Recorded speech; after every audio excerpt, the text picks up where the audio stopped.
Hi all. This week's declaration is I am free from grudges.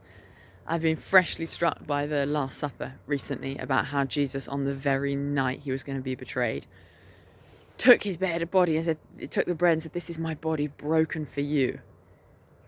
In the face of betrayal from the people he'd spent the last 3 years with day in, day out, he was still able to give them the biggest offering, his body, this symbolic offering of his body. He was able to serve them, to wash their feet, knowing that they wouldn't be able to stay up with him through the night when he was sweating blood, knowing that they would scatter, knowing that some of them would deny him.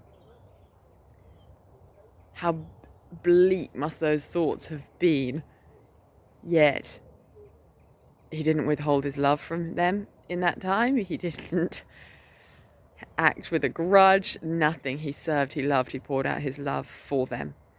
And what does that mean for us? What does it look like for us to respond to people even when they hurt us?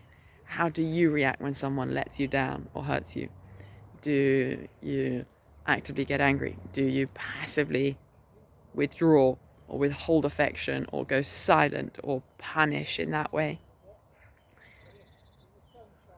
Do you just sort of let people walk over you and actually not address it or talk powerfully about it? Or do you rage at them? Or if you shut down your heart so that you don't get hurt by people or let down by people?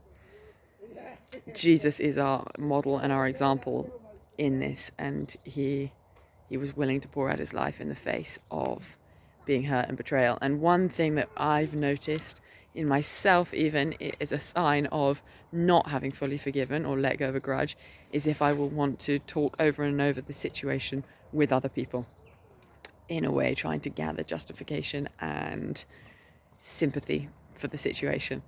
And that it gives me a clear indication, warning, that my heart is not pure and clean in that area, that I'm still holding a grudge because I'm needing to talk about it. I'm still kind of trying to turn down.